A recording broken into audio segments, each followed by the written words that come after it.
हरे कृष्ण। कृष्ण जन्माष्टमी की कथा।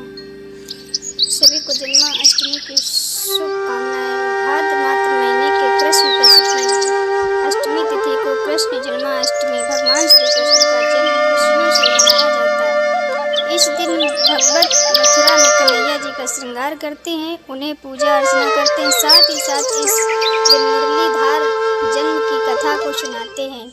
इस दिन श्री कृष्ण का जन्म इस अद्भुत कथा को सुनाते हैं।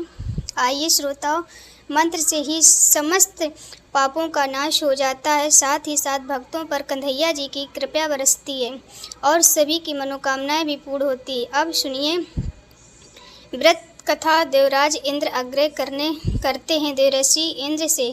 श्री कृष्ण जन्माष्टमी की व्रत कथा बताते हुए इस प्रकार का देवराज इंद्र।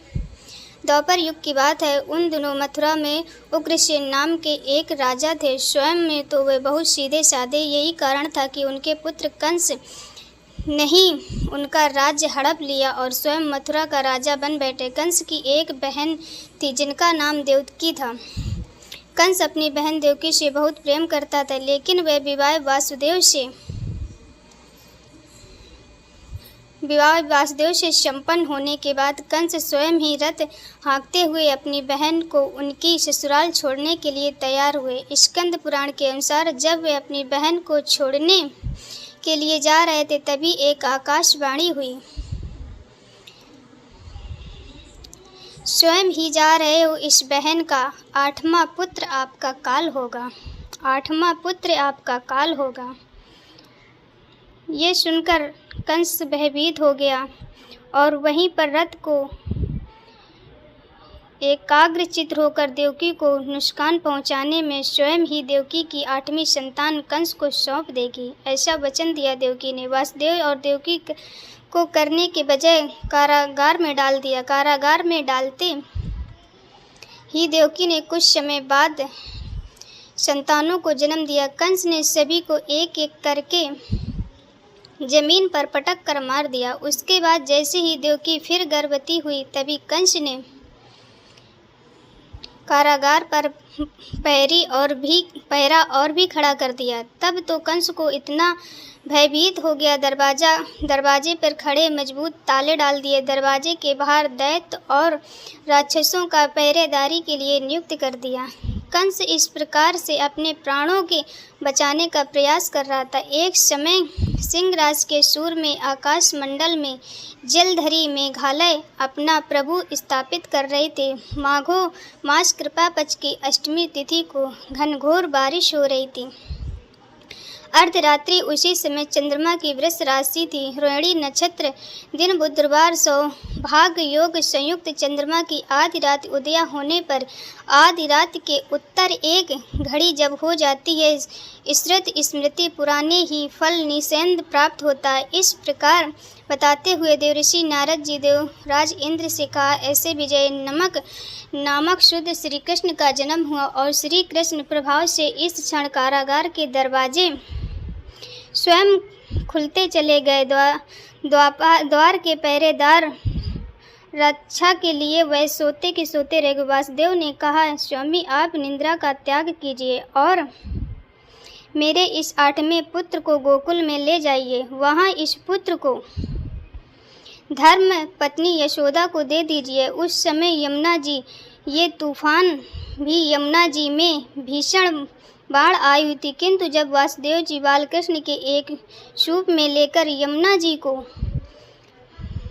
उतर तो इस क्षण कन्हैया जी के चरणों का स्पर्श होते ही यमुना जी अपने पूर्व स्थिर रूप में चली गईं। किसी प्रकार वासुदेव जी गोकुल पहुँचे और नंद बाबा के घर में प्रवेश करके उन्होंने अपना पुत्र तत्काल उन्हें दे दिया।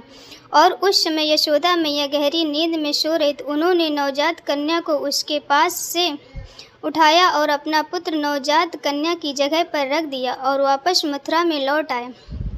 प्रातःकाल होने पर जब सभी रक्षा पहरेदार निद्रा से जागे तो कछाड़ी द्वापर योगी पूछा कि देवकी को गर्भ से क्या हुआ, इस बात का पता लगा, मुझे बताओ।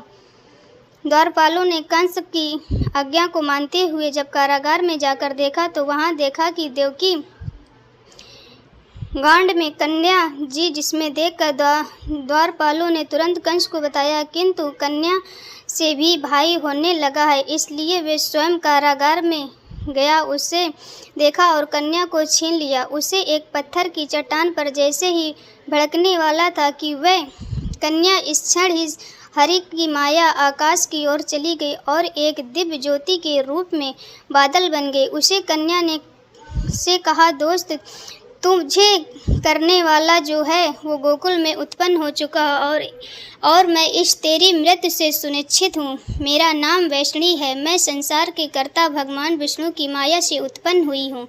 ऐसा कहकर वह माया स्वर्ग की ओर चली गई। उसे आकाशवाणी सुनकर कंस क्रोधित हो उठा।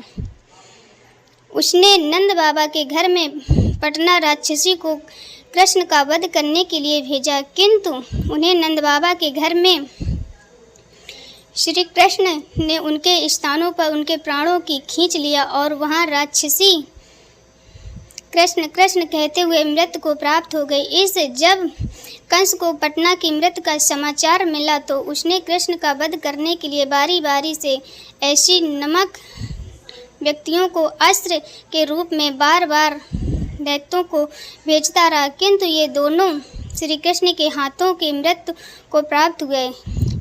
कंस ने कालीगार में कौरवों के रूप में भेजी, किंतु वह श्री कृष्ण के हाथों पर मारा गया। अपने बलवान राक्षसों की मृत्यु की आघात से कंस अत्यधिक भयभीत हो गया। द्वारपालों को आज्ञा दी कि नंद बाबा को तत्काल मेरे सामने उपस्थित किया जाए। द्वारपाल नंद बाबा को लेकर जब उपस्थित हुए तो नंद बाबा से कहा कि अगर तुम्हें अपने प्राणों को बचाना है तो परिजात के पुष्प लेकर जाओ, अगर तुम नहीं ला पाए तो तुम्हारा पर्वत निश्चय।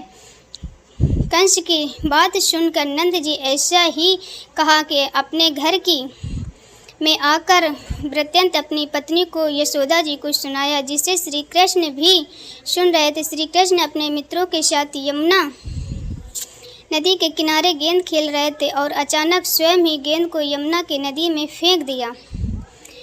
गेंद फेंकने के मुख्य उद्देश्य यही था कि वे श्री कृष्ण परिजात पुष्पों को तोड़ कर ले आए, इसलिए वे एक एक वृक्ष में चढ़कर यमुना जी में कूद पड़े और यमुना जी में कूदने का समाचार श्रीधर नामक गोपाल यशोदा मैया को सुनाया, जिससे सुनकर यशोदा मैया नंगी पांव दौड़ी चली आईं।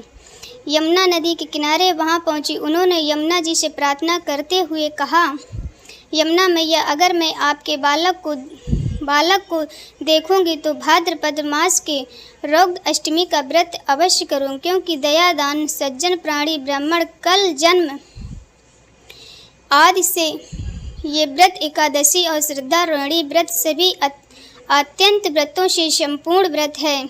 अश्वमेध यज्ञ, सहस्त्र यज्ञ, दान, तीर्थ और व्रत करने से दुर्लभ फल प्राप्त होता है। ये सब श्री कृष्ण अष्टमी व्रत को करने से प्राप्त होता है।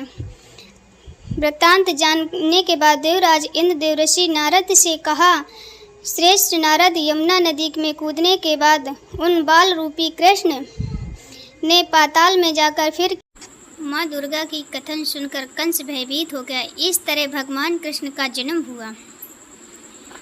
आगे की कथा आपको जब श्री कृष्ण और सुदामा श्री संदीपनी के यहाँ शिक्षा प्राप्त करने के लिए आश्रम में रहते थे, दोनों के बीच में काफ़ी गहरी मित्रता थी।